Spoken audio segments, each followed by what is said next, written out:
Lights, camera, action. Hey there, fellow movie buffs, gamers, and movie lovers. I'm Brandon Musica, your guide through the mesmerizing world of entertainment, and you're tuning in to another exciting episode of the BMuz Reviews podcast. Get ready for a wild ride as we dissect the latest blockbusters, binge-worthy shows, and hidden gems from the silver screen and streaming platforms. Plus, we're not just stopping at films.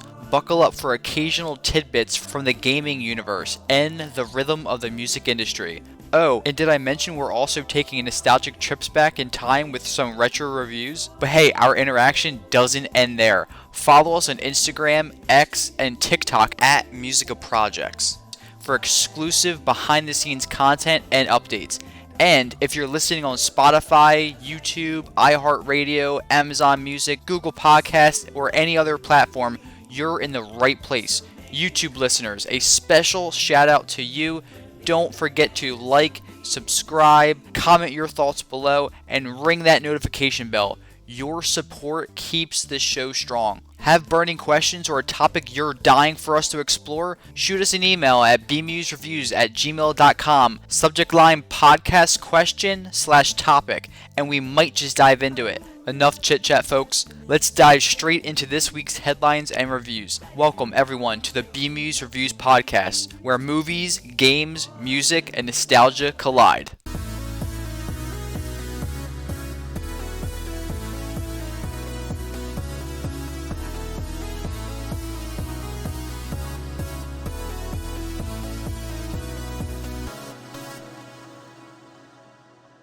Alright, and let's jump right into it. You know the deal. We don't waste any time around here.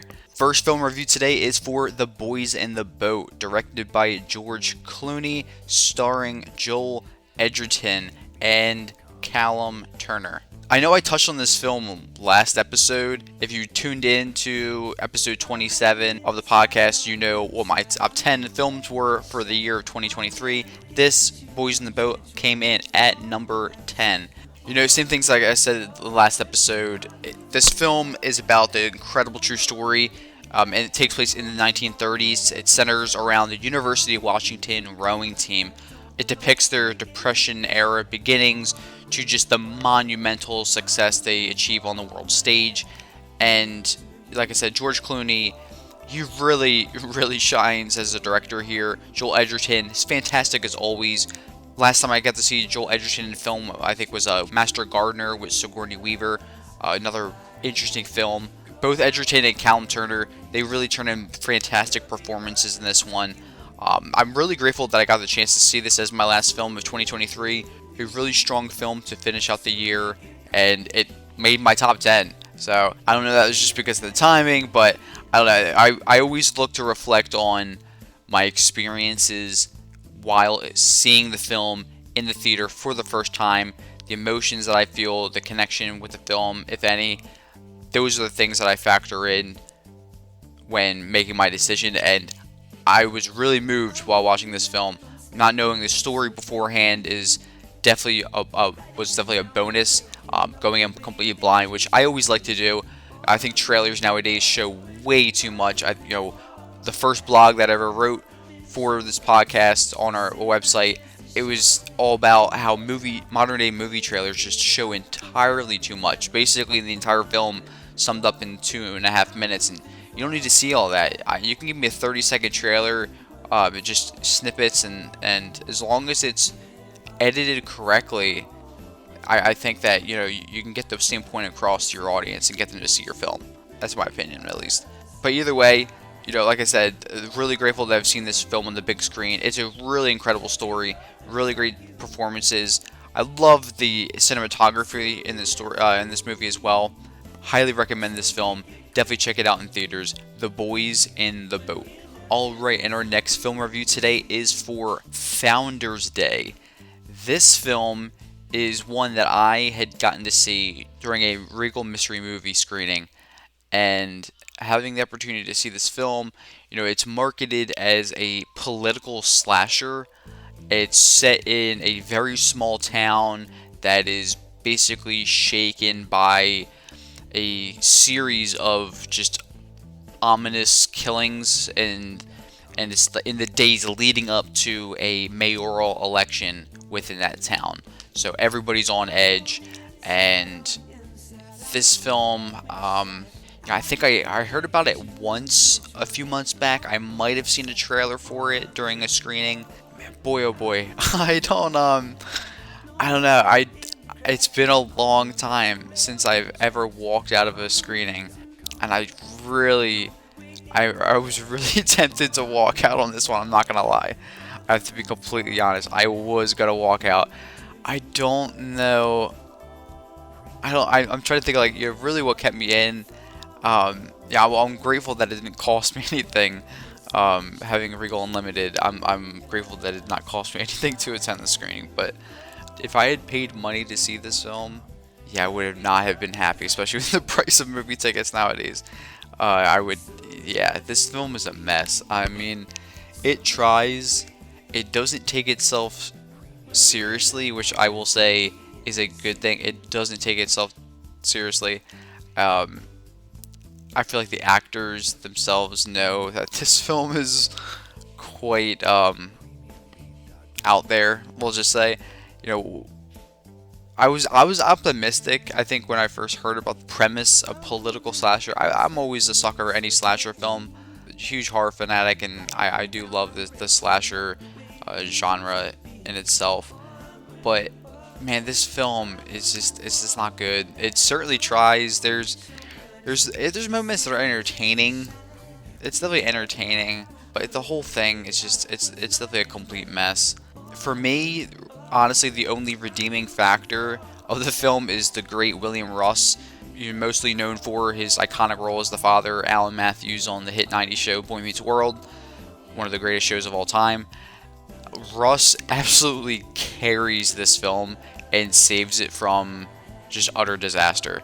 He completely steered the ship away from the iceberg, even though it eventually, sank at least getting to shore.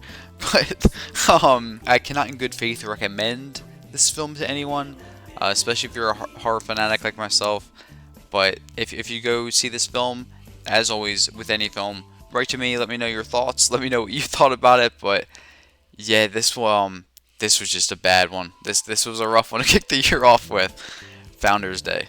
Alright, and to turn the course here, our next film review, switching gears to Ferrari. Had the opportunity to see this film recently. It's set in the summer of 1957, and it follows Enzo Ferrari, played by Adam Driver, who is completely reeling from the death of his son Dino and dealing with a complete deterioration in his marriage with his wife Laura, played by Penelope Cruz. In addition to his struggled acknowledgement of his second son Piero with his mistress Lena, played by Shailene Woodley, and his company's impending bankruptcy, enters his racing team into the 1957 Mille Miglia. Wow, like most biopics, I went into this completely unaware of the circumstances surrounding the main individual, Enzo Ferrari, and just the circumstances around him, specifically everything he was dealing with and would deal with thereafter, those around him, any situations that follow. I was left speechless multiple times while watching this film in theaters. It is surprisingly very dark and quite somber, but I loved it. I really loved it. It's one where once it's over and the credits roll, you take a few moments. You have to sit there and just take in what you witnessed. And yeah, it's usually a pretty silent theater in terms of the audience while walking out when it's all said and done. Director Michael Mann gives the audience just a captivating historical picture in this one. He pays homage to the past beautifully. As sad and painful as it may be, it's most definitely necessary. The film features countless stunning visuals as well. The cinematic landscapes, accompanied by just what I think is a magnificent score. I highly recommend you check this film out for yourself. Check it out on the big screen if you can. Ferrari. Alright, and our next film review today is for Anyone But You.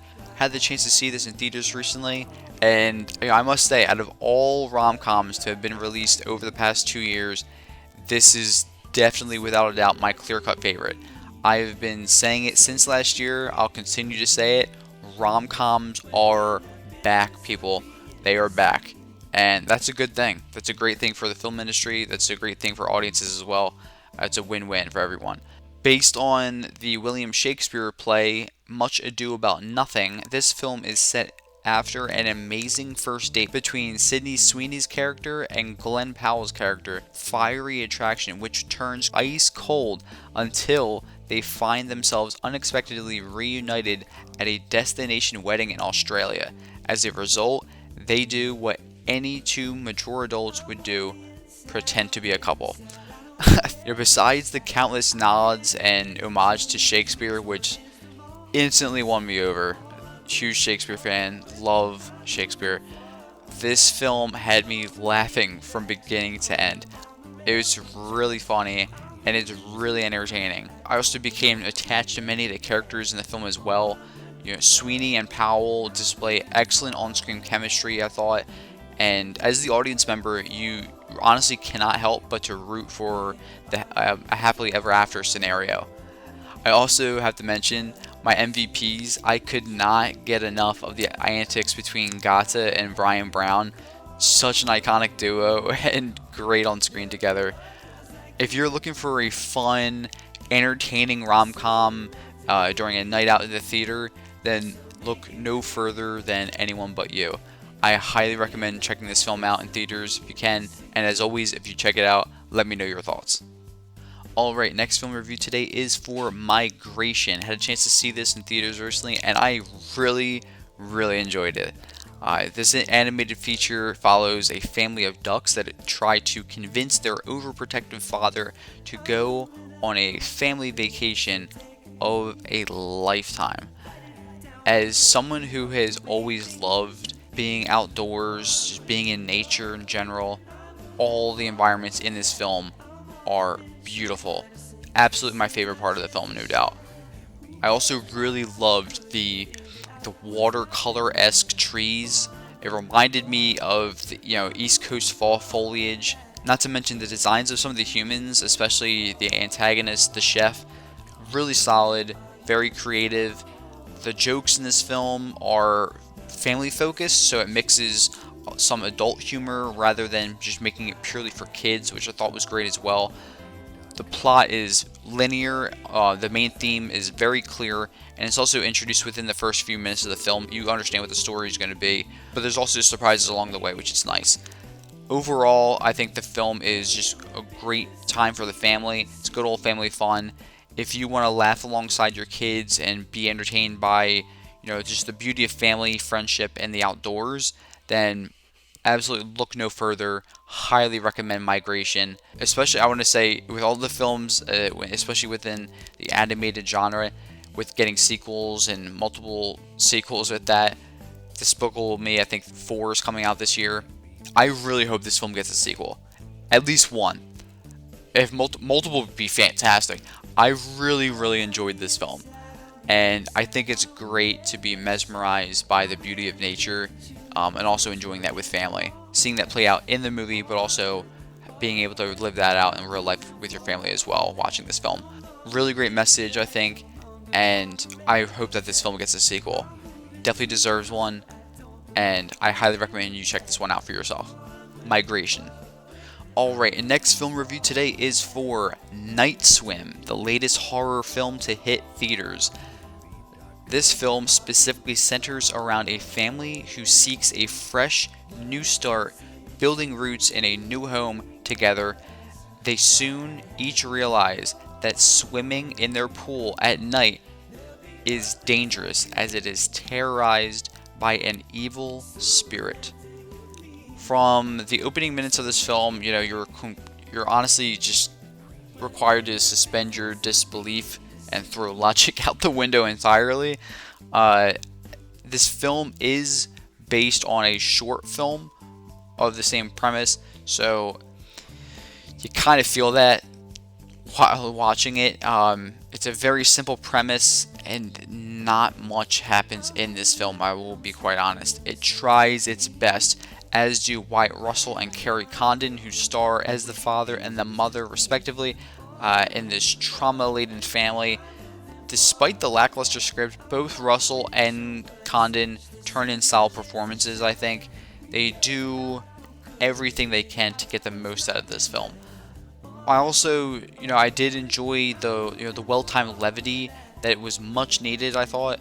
It's provided by the real estate agent and the pool cleaner. The pool cleaner, I thought, would pop up a lot more in the film. Is in literally one scene, but literally does everything he can, I think, to get some much needed levity, like I said, injected into that small and brief scene.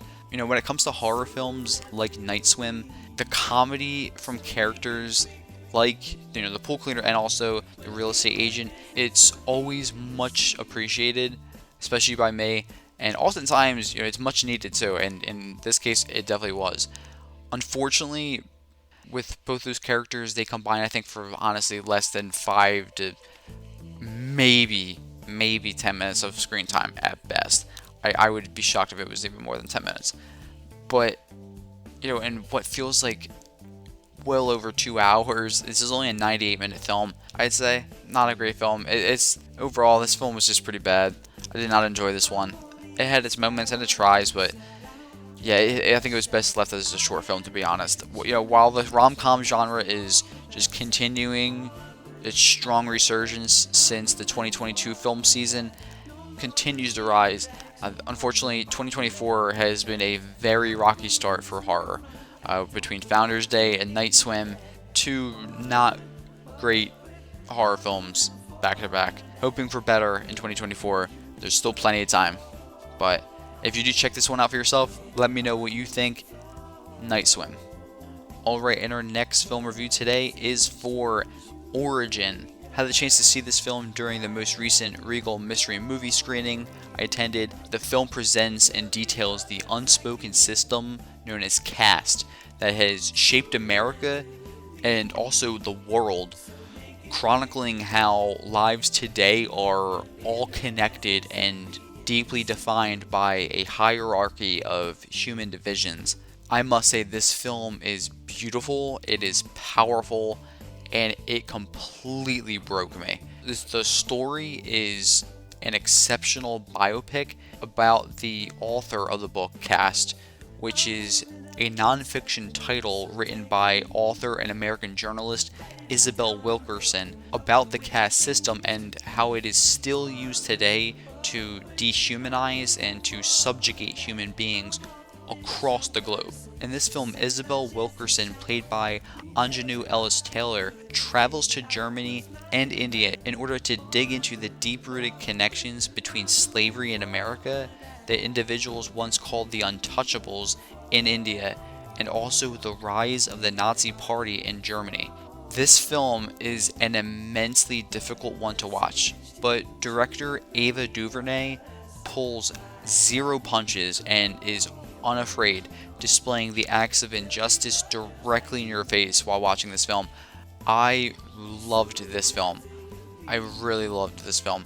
It's unique, it's sensational, it's just a different film than what audiences are used to, and I honestly have to applaud the stroke of just artistic genius in this film.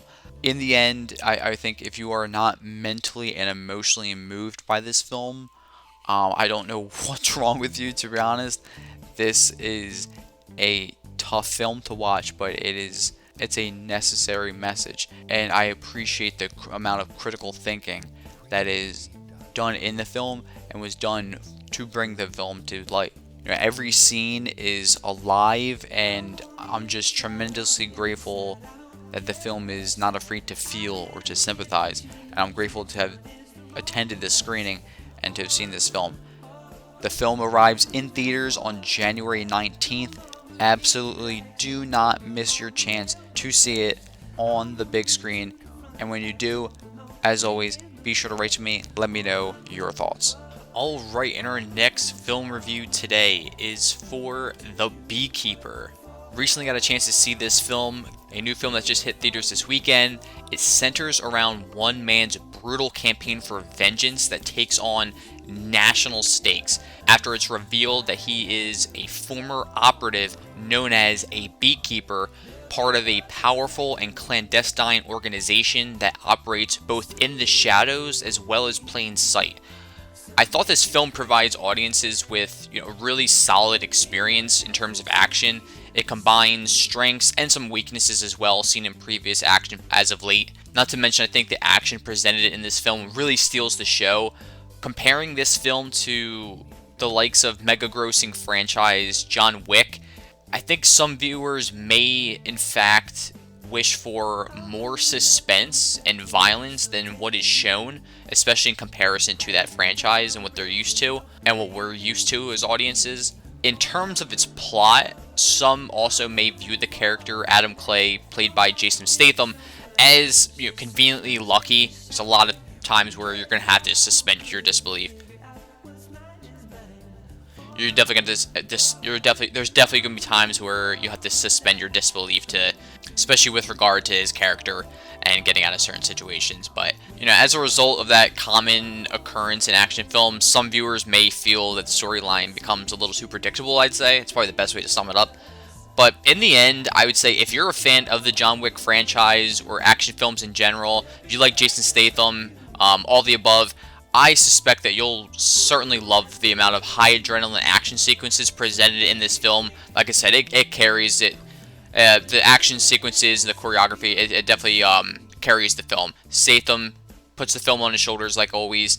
Also performances from villains in this film, Josh Hutcherson and Jeremy Irons. I mean, Jeremy Irons alone is just an incredible, iconic actor. His presence on screen definitely elevates every scene, and Josh Hutcherson really comes through as a villain in this one as well. Overall, I'd say grab your popcorn and your honey, and definitely check this one out if you're a fan of, like I said, if you're a fan of the John Wick franchise or action films in general. I think you'll enjoy this one, The Beekeeper.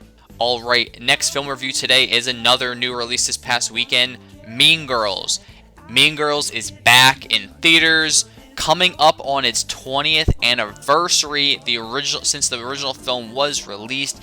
In this film, we see Katie Heron, played by Anjali Rice, who is hit with the plastics, an A-list girl clique in the new school. Everything then soon changes when she makes the mistake of falling for the one and only Aaron Samuels, who is played by Christopher Brini, and who also happens to be the ex-boyfriend of Alpha Plastic, Miss Regina George, played by Renee Rapp. I must say, I really enjoyed this film. I thought it was a tremendous job well done by the entire cast and crew, just to bring this feature to the big screen again, 20 years later. From the updated references to the spot-on casting, the film itself knew the stakes, and the filmmakers and cast, everyone involved, they definitely knew it as well. There was no pulling punches here. Not to mention the music and the choreography, both outstanding. Really tremendous job. I myself am typically very selective when it comes to musicals. I mean, ones in the past that I've enjoyed, I love Rocky Horror Picture Show. I absolutely love Sweeney Todd. Family of the Opera, I enjoy as well, and a few others, but, I'm very selective when it comes to musicals. However, with this film, the music is, I'll say, it's not only necessary, but it never once, to me, feels forced. It never felt forced onto the audience. In a brilliant creative decision, directors Samantha Jane and Arturo Perez Jr., alongside writer Tina Fey, opt to ensure that the comedy remains the main driving force, and I think that this move really pays off well, especially in my view. Of course, there's plenty of love and homage to the original iconic 2000s hit film, but overall, I really, like I said, I really enjoyed this film. If you're a fan of the original, I think you'll love this film. I'm highly looking forward to seeing what your thoughts are. As always, definitely write to me and let me know what your thoughts are if you got a chance to see this film in theaters. Alright, in our final film review of this episode, The Book of Clarence. I just had a chance to see this, another release this past weekend. This film follows main character Clarence, played by Lakeith Stanfield, who happens to be struggling mightily in terms of finding a better life. He is captivated by the power of the rising Messiah and soon decides to risk everything in order to carve a path to a divine existence into eternity. I'll say this, much like 90s cult film The Big Lebowski, I really think that this feature has all the makings to achieve similar fans within the audience. It's very different, and I applaud the filmmakers and the cast, everyone involved in this film. I applaud the attempts to make something different. That's what film and art is all about. Director and writer James Samuel delivers imaginative visuals, hard-hitting comedy, atmospheric music, and an epic quest with friends, which is a combination of a cult hit to me and reminded me of The Big Lebowski, especially when reflecting on my viewing of this film. In support of Stanfield, you have R.J. Cyler, Anna Diop, and Omar Sy, who all stand out in their respective roles, propelling the story's significance overall. And also in terms of plot, I think some may appreciate that instead of following the footsteps of other comedies and the typical path that they follow in terms of pointing fun, I guess, at religion and making religion the center of comedy, this film instead provides levity in the middle ground areas where it's just where, I was pointing out that someone said that they're 230 years old. It's something anyone would really question whether you're religious or not. So I think I appreciate the fact that the comedy comes from that area because, one, it's not typical of what we've seen from comedies. It's also not the easy route to follow either. So I also appreciate that as well. There's also a noticeable shift about midway through watching this film where the comedy train makes a hard turn into the land of history, drama, and adventure, and it's definitely noticeable. There's also brief appearances in this film from James McAvoy and Benedict Cumberbatch. Both just add to the fun in this film. Not to mention, I thought that the editing and sound mixing, top notch. Really enjoyed it. The score, excellent. In the end, I found this film quite unique and interesting. It's very different. It's not getting a lot of buzz. I've not heard anyone talk about it, but overall, I'm glad I took the opportunity to see it in theaters. I always love to see different stories, and this is definitely different for sure. As always, if you saw this film or you decided to check this film out in theaters, definitely write to me and let me know your thoughts. The Book of Clarence. Alright, and to end this week's podcast, we are bringing back the top 10 list. Yes, you heard it here. This week, we're looking at my most anticipated films of 2024. It was very hard to keep this at only 10 films, but as always, I did my best. Coming in at number 10 for most anticipated films of 2024, number 10, Twisters. This film is an update from the 1996 film Twister, which centered on a pair of storm chasers who risk their lives in an attempt to test an experimental weather alert system. This film is set to be released on July 19th, 2024, and stars Glenn Powell, Katie M. O'Brien, and Maura Tierney. I'm really looking forward to seeing this film. I love the original film, Twister. If you haven't seen it, highly recommend checking it out. It's an absolute classic. 90s action films all day. Love 90s action films. I'm a sucker for them, and I really am looking forward to seeing this film. I think while watching the original film as a kid, just ballooned my obsession with twisters and just tornadoes in general. I've always, still to this day, just been mesmerized by the power of Mother Nature, and also its, I guess, deadly and dangerous beauty at times. I could put it that way. It's strangely poetic. It's insane. But I'm really looking forward to seeing, the visuals that are able to be created. Cannot wait to see this film on the biggest screen possible. IMAX, no doubt, loudest surround sound possible. Gonna go all out. See this on the biggest screen in the loudest theater possible. Coming in at number 10 on my list for the most anticipated films of 2024, Twisters. Alright, and coming in at number 9 on my list for most anticipated films of 2024, Ghostbusters Frozen Empire.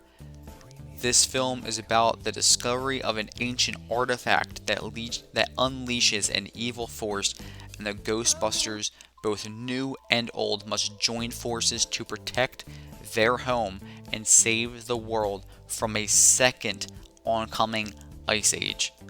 Looking forward to seeing this film.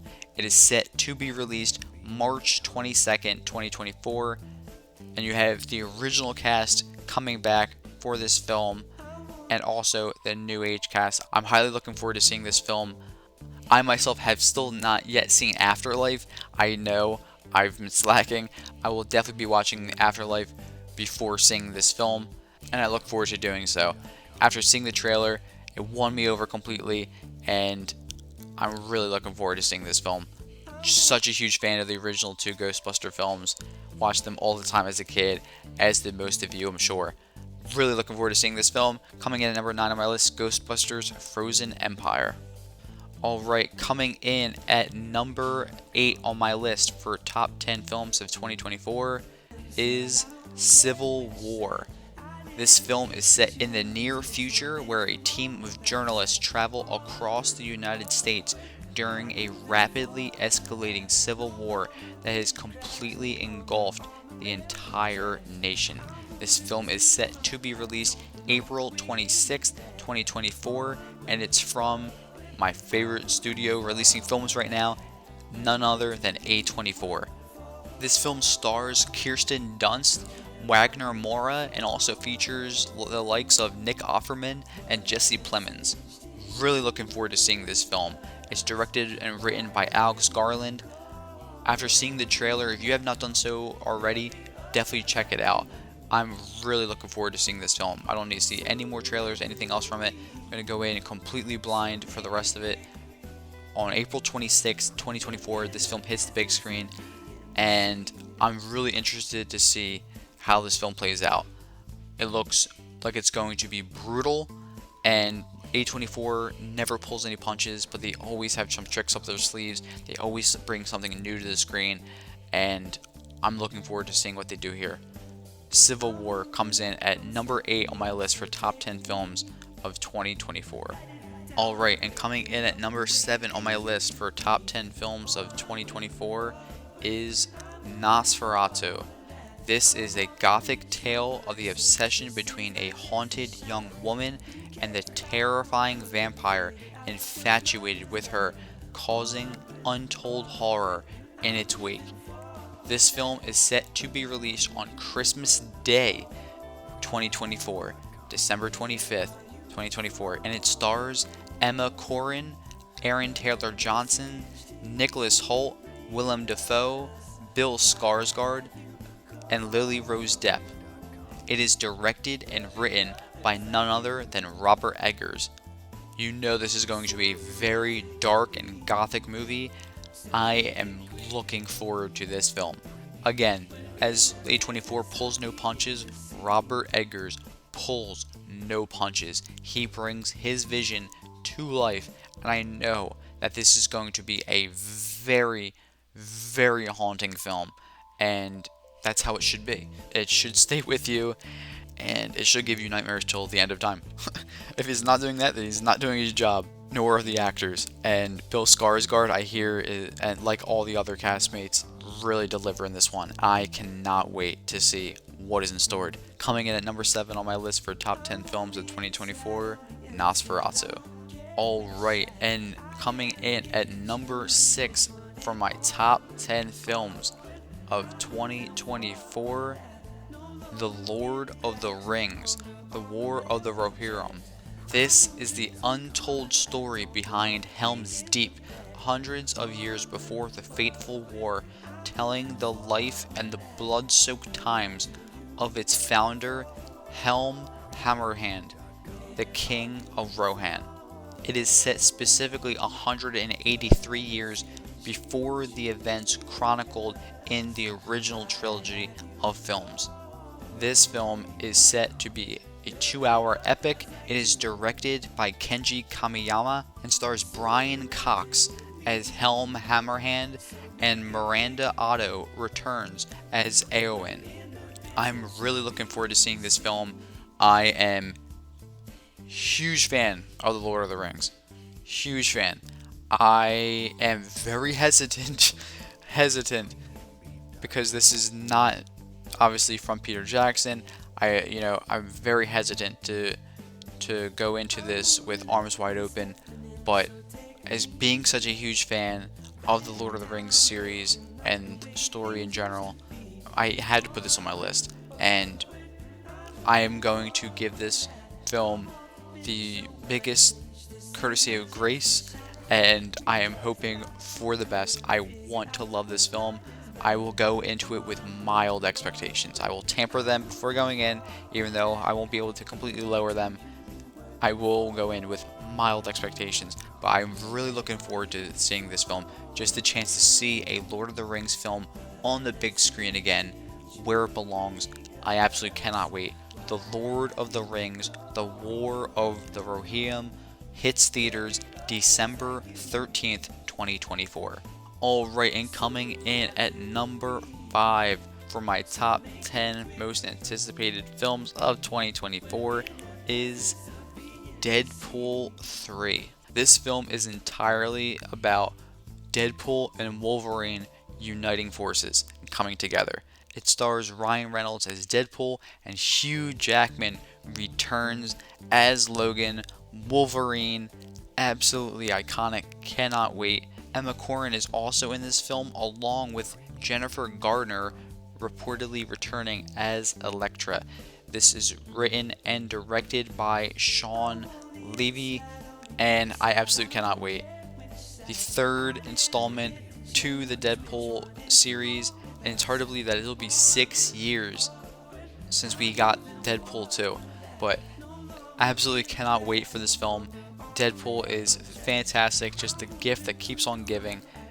Deadpool 3 hits theaters this summer, July 26th, 2024, and it comes in at number 5 on my list. Alright, and let's continue here with the sequels. Coming in at number 4 on my list for most anticipated films of 2024 is Gladiator 2. This film follows Lucius, the son of Maximus, love of Lucia, after Maximus's death. Spoiler alert, if you have not seen Gladiator, you've only had about 24 years to do so. This film is set to be released November 22nd, 2024. This film stars Denzel Washington. Connie Nielsen returns as Lucia. Also starring are Pedro Pascal, Paul Mescal, Matt Lucas, Joseph Quinn, and Peter Menza. I absolutely cannot wait for this film. Huge fan of the original, and it's great to know that Ridley Scott, the original director, has returned to direct this film. David Scarpa pens the script. He most recently wrote Napoleon. Absolutely cannot wait for this film. The original Gladiator is an epic tale. If you have not seen it, highly recommend checking it out before seeing Gladiator 2. And like most movies, this will be here before you know it. Hitting theaters, like I said, November 22nd, 2024, and coming in at number 4 on my list. Alright, let's keep the train rolling with the sequels. Coming in at number 3 on my list for top 10 most anticipated films of 2024, Beetlejuice 2. This film is a direct follow-up to the comedy Beetlejuice, which was released in 1988 and follows a ghost who is recruited to help haunt a house. This film, like the original, is directed by Tim Burton. It's always great when you see the original directors returning. I love to see it. And when you see the iconic and the legendary Ridley Scott returning to direct Gladiator 2, and then you also see the iconic one and only Tim Burton coming back to see Beetlejuice 2, warms my heart. Warms my heart. It's what you hope for. And if we were going to get these sequels, no one better to bring them to the big screen than the original directors. And I think we can all agree with that. This film specifically sees Michael Keaton returning as Beetlejuice, as well as Winona Ryder returning as Lydia Dietz, as well as Catherine O'Hara as Delia Dietz. It's great to see them all return for this film, alongside some newcomers including Justin Theroux, Willem Dafoe, Monica Bellucci, and Jenna Ortega, who plays Astrid Dietz, Lydia's daughter. Really looking forward to seeing this film. Beetlejuice is one of my favorite movies of all time. Absolutely one of my favorite movies to watch during Halloween as well.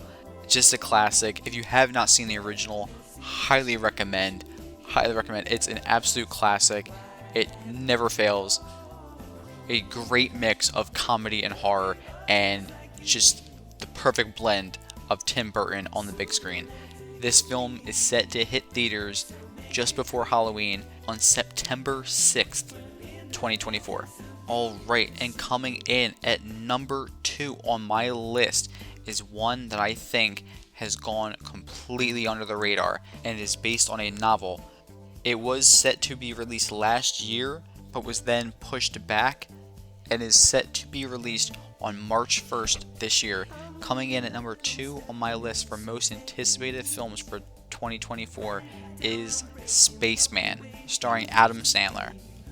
This film follows Jacob Proshka, orphaned as a boy and raised in the Czech countryside by his grandparents, overcomes his odds to become the country's very first astronaut. Alongside Adam Sandler stars Carey Mulligan, Paul Dano, and Kunal Nayar.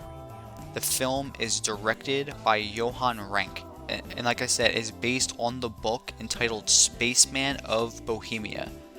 The screenplay is specifically written by Colby Day. I cannot wait for this film.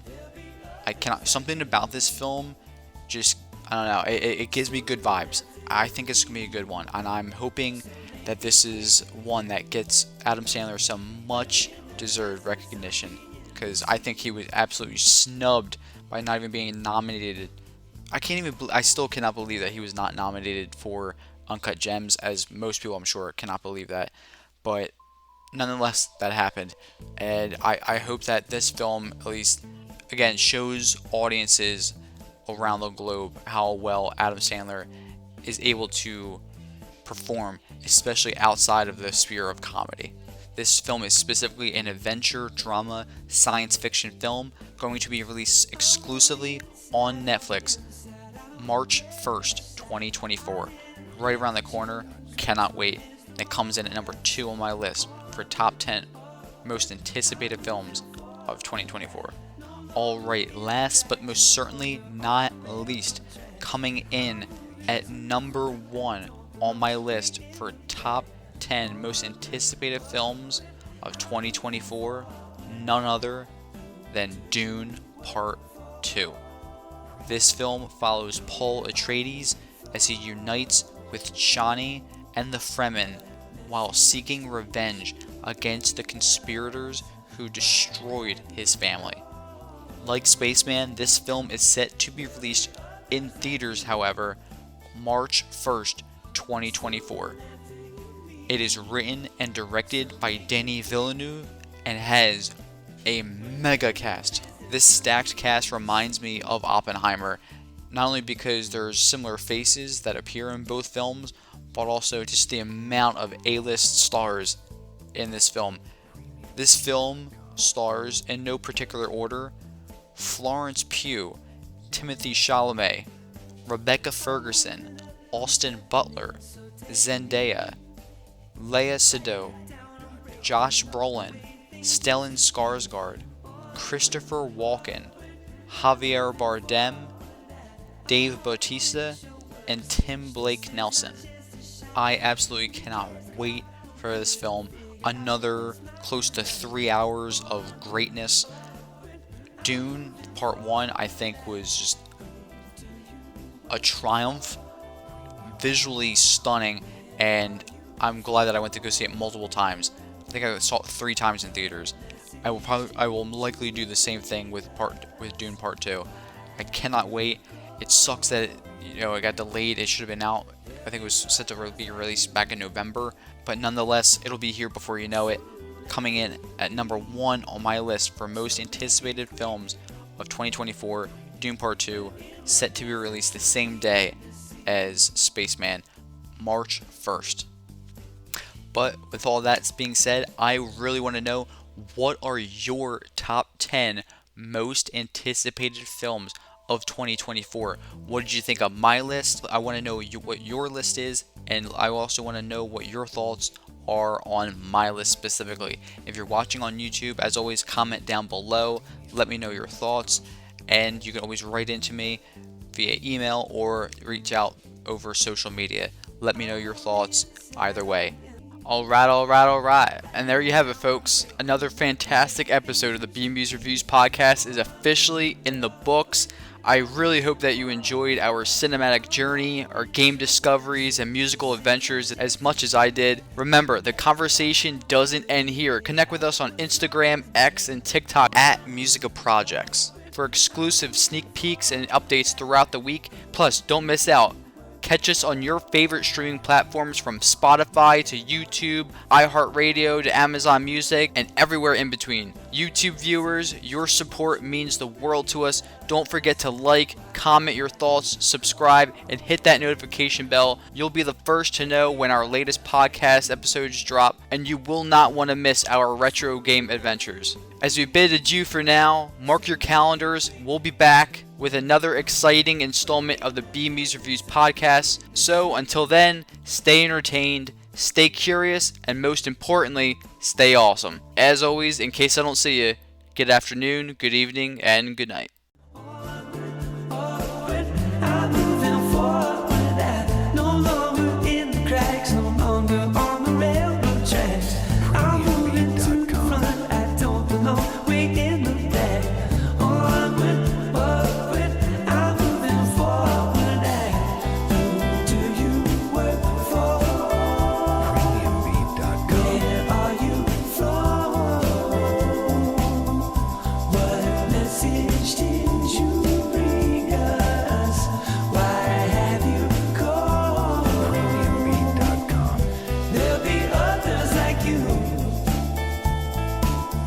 Soon